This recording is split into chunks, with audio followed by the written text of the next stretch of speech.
Hello everyone, welcome to my channel study with Haroon. तो बच्चों, आज हम छठी कक्षा का तीसरा पाठ अपनी प्रकृति पढ़ेंगे। यहाँ पर अपनी प्रकृति का मतलब होता है नेचर। तो जो हमारा नेचर है, नेचर के बारे में पढ़ेंगे। देखिए, अब इसका केंद्रीय भाव या फिर इस पाठ की प्रस्तावना, इंट्रोडक्शन क्या है वो हम देखेंगे। मतलब इंट्रोडक्शन मतलब क्या होता है, प्रस्तावना मतलब कि इस पाठ में एग्जैक्टली क्या बताया गया है।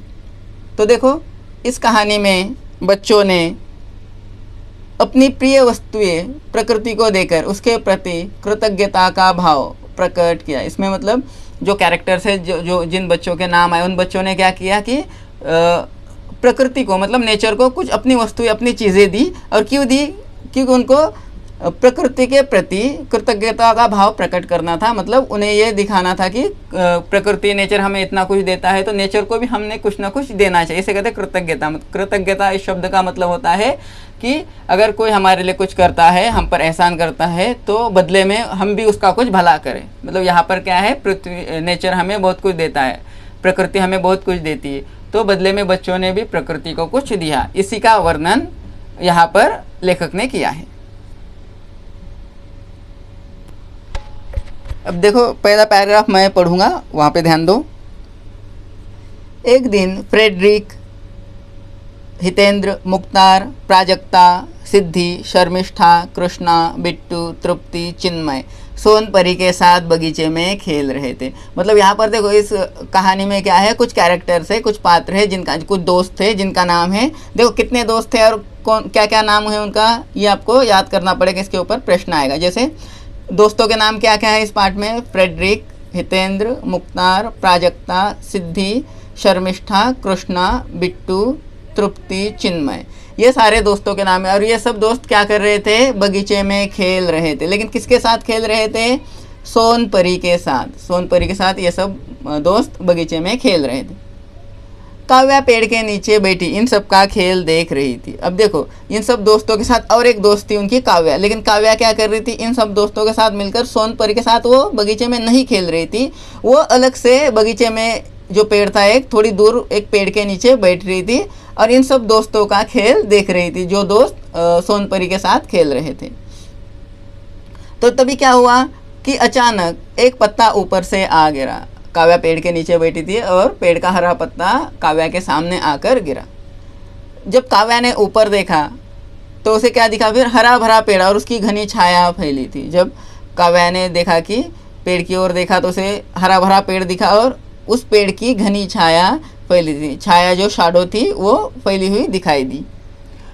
तो तब काव्या सोचने लगी, प्रकृति कितना कुछ देती है, हमें भी उसे कुछ देना चाहिए। तब काव्या के मन में ये विचार आया कि प्रकृति हमें कितना कुछ देती है, पत्ते देती है, छाया देती है, फल देती है ना।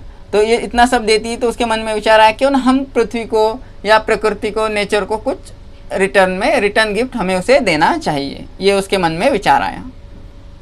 फिर देखो काव्या ने क्या किया, उसने सभी को बुलाया और अपने विचार बताए। सभी को मतलब सभी दोस्तों को उसने बुलाया और उसके विचार, उसके थॉट्स उसने बताए जो प्रकृति के बारे में सोच रही थी। सभी सोचने लगे। अब सब दोस्त सोचने लगे। क्या सोचने लगे? अरे हाँ, हमें भी कुछ देना चाहिए, मतलब प्रकृति को कुछ देना चाहिए। उनमें जो एक दोस्त था चिन्मय, वो क्या बोला बाकी सभी दोस्तों को, क्यों ना बाल दिवस पर हम प्रकृति को कुछ दे। उसने एक अपना राय रखी, अपना विचार रखा चिन्मय ने कि हमें प्रकृति को कुछ देना चाहिए। लेकिन हम कब देंगे? बाल दिवस पर। बाल दिवस मतलब चिल्ड्रंस डे। चिल्ड्रंस डे या बाल दिवस कब मनाया जाता है? 14 नवंबर को, 14 नवंबर को मनाया जाता है। तो उसने कहा कि बाल दिवस पर, चिन्मय ने कहा बाल दिवस पर हम प्रकृति को, नेचर को कुछ ना कुछ देंगे। और सभी दोस्तों ने मिलकर क्या किया? फिर सभी ने सोनपरी को अपना विचार बताया। तो उन्होंने सोनपरी को बताया कि सोनपरी, हम प्रकृति को कुछ देना चाहते हैं और बाल दिवस के मौके पर देना चाहते। ये विचार उन्होंने सोनपरी को सभी दोस्तों ने मिलकर बताया। देखिए यहाँ पर चित्र में है कि ये सब दोस्त है और ये सोनपरी है। ये इनका चित्र यहाँ पर दिखाया गया है।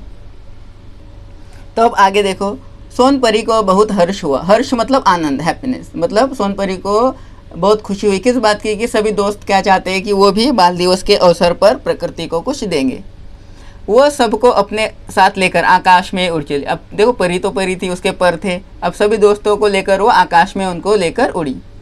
उसने कहा सभी लोगों से नेकी और पूछ पूछ दोस्तों, उन्होंने सभी दोस्तों से कहा कि नेकी और पूछ पूछ। अब नेकी और पूछ पूछ एक कहावत, इसका मतलब क्या है कि नेक काम में देरी नहीं करते। तो इसलिए उसने सभी दोस्तों कहा नेकी और पूछ पूछ, मतलब आप इतना नेक काम करना चाहते हो, प्रकृति को कुछ देना चाहते हो, तो फिर इसमें इंतजार किस बात का। तो देखो सोनपरी ने आगे कहा सभी से, दोस्तों तुम जो कुछ प्रकृति को देना चाहते हो उसकी कल्पना करो। तो सोनपरी ने क्या किया कि सभी बच्चों से कहा जो तुम देना चाहते हो, जो वस्तुएं तुम प्रकृति को, नेचर को देना चाहते हो, उसकी कल्पना करो। सिर्फ कल्पना करो मतलब इमेजिन करो कि तुम वो वस्तु दे रहे हो, मन में सोचो। मैं तुम्हारी हर कल्पना को सुंदर उपहार में बदल दूंगी। और कहा कि जो भी दोस्त, जो भी स्टूडेंट क्या करेगा, जो कल्पना करेगा कि प्रकृति को वो उसकी विशेष चीज़ देना चाहेगा, तो प्रकृति क्या करे, सोनपरी क्या करेगी, उस चीज़ को वो सुंदर उपहार में, यानी सुंदर भेंट के रूप में, सुंदर गिफ्ट के रूप में उसे बदल देंगी। देखो फिर क्या किया, पहले तो दो दोस्त सामने आए, फ्रेडरिक और सिद्धि। फ्रेडरिक और सिद्धि ने अपने खिलौने आकाश को देने का मन बनाया। तो फ्रेडरिक और सिद्धि ने सोनपरी से कहा कि वो अपने खिलौने देना चाहते। किसे देना चाहते हैं? आकाश को।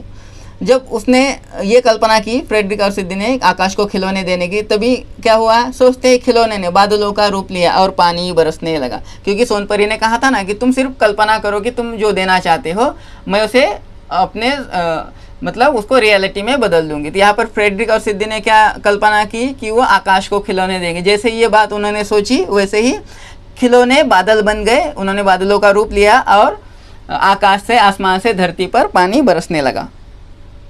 अब आगे देखो, अब देखो दूसरे दो दोस्त थे अभी, काव्या और हितेंद्र। काव्या और हितेंद्र ने क्या दिया, उन्होंने कहा कि हम मिठाई देंगे। पर्वत को मिठाई देने की इच्छा व्यक्त की उन्होंने। काव्या और हितेंद्र ने कहा कि वो पर्वत को मिठाई देंगे। जैसे ये उन्होंने इच्छा व्यक्त की तो क्या हुआ, यह इच्छा शानदार वृक्षों में बदल गई। मतलब जो पर्वत को मिठाई देना चाहते थे, तो उनकी इच्छा का परिवर्तन सोनपरी ने कैसे किया, उनको शानदार वृक्ष बनाए, शानदार पेड़ बनाए।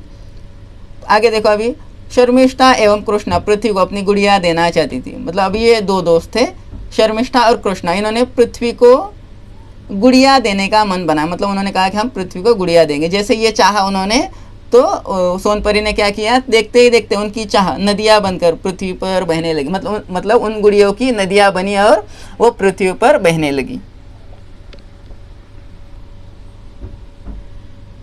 तृप्ति और प्राजक्ता ने अपनी अपनी चूड़ियाँ देने का मन बनाया। फिर दो दोस्त थे, तृप्ति और प्राजक्ता, उन्होंने कहा कि हम प्रकृति को चूड़ियाँ देंगे। तो कुछ ही क्षणों में सारी धरती हरी भरी हो गई, मानो धरती ने धानी चुनर ओढ़ी हो। तो जब उन्होंने चूड़ियाँ दी तो सोनपरी ने क्या किया, सारी धरती को हरी भरी बना दिया, मानो धरती ने धानी चुनर ओढ़ रखी हो। मुख्तार और बिट्टू ने अपने रंग की पेटी देनी चाहिए। मुख्तार और बिट्टू ने कहा कि वो अपनी रंग की पेटी देंगे। और जैसे ही चाहा उन्होंने क्या, कुछ ही क्षणों में सारा आसमान टिमटिमाते तारों से भर गया। मतलब वो रंग की पेटी से क्या, आसमान में तारे बन गए। सारी प्रकृति दुल्हन की तरह सज गई थी। दुल्हन की तरह सज गई थी क्यों, कहा कि दुल्हन जिस प्रकार से सजती संवरती, उसी प्रकार से पूरी पृथ्वी को सोनपरी ने अपने जादू से सजाया था। जिसने जो चाहा सोनपरी ने वो सब किया। यानी बच्चों ने, उन दोस्तों ने मन में जो भी चाहा वो सब सोनपरी ने सत्य कर दिखाया, उसको वास्तव में उतारा। अब प्रकृति में पंछी मधुर स्वर में गाने लगे। तो जो पंछी थे, पक्षी थे, वो मधुर स्वर में अपना गाना गाने लगे। कल कल झरनों ने वातावरण में संगीत भर दिया। जो झरने थे, कल कल मतलब झरने में जो पानी बहता है उसकी आवाज़ आती, कल कल उसे कहा गया। वातावरण में संगीत भर दिया, ऐसा लग रहा था कि वो कोई संगीत गा रहा है, म्यूजिक सुना रहा है। मंद पवन बहने लगा। पवन का मतलब होता है हवा। तो मंद मतलब स्लोली हवा बहने लगी। फूलों ने हवा में मीठी खुशबू भर दी। तो फूलों ने अपनी खुशबू पूरे वातावरण में, हवा में छोड़ दी, मीठी खुशबू भर दी। बच्चे खुशी से नाचने लगे। सब बच्चे नाचने लगे, खुश रहने लगे और परी को धन्यवाद देने लगे कि परी ने सचमुच प्रकृति को अद्भुत बना दिया। परी को क्यों धन्यवाद देने लगे, उसको थैंक यू कहने लगे, क्योंकि परी ने प्रकृति को रहने लायक बनाया था, अद्भुत बनाया था, अच्छी बनाया था। तभी प्राजक्ता के सिर पर एक पका आम आ टपका। उसी वक्त क्या हुआ, जो एक दोस्त थी उनकी प्राजक्ता, उसके सर पर पेड़ से एक पका हुआ आम उसके सर पर आकर गिरा। एकाएक प्राजक्ता की नींद खुल गई। तो क्या हुआ, अचानक से प्राजक्ता की नींद खुल गई। उसने खिड़की से बाहर झांका तो पाया कि प्रकृति ठीक वैसी ही दिख रही है जैसे उसने अभी अभी सपनों में देखी थी। मतलब सपने में उसने जो, अब यहाँ पे एक बात समझ में आई क्या कि प्राजक्ता के सर पर आम गिरा और उसकी आंखें खुल गई। इसका मतलब क्या है, इस चैप्टर में प्राजक्ता सपना देख रही थी। ठीक है, ये सब जो भी हुआ, जो भी इस पाठ में बताया गया वो क्या है, प्राजक्ता का सपना है। प्राजक्ता ने जो भी सपने में देखा उसका वर्णन किया हुआ है। लेकिन जब उसकी आंख खुली तो जो वो सपने में देख रही थी ना कि प्रकृति, मंद पवन बहने लगा, हवा, फूलों ने हवा में मीठी खुशबू भर दी, बच्चे खुशी से नाचने लगे और परी को धन्यवाद देने लगे, ये सारी बातें उसने आंखें खोलने के बाद देखी कि प्रकृति सचमुच हरी भरी दिख रही थी। वह भाव विभोर हो गए, भाव विभोर हो गए यानी बहुत ही खुश हो गई, आनंदित हो गई। तो इस प्रकार से ये चैप्टर का वर्णन मैंने किया है।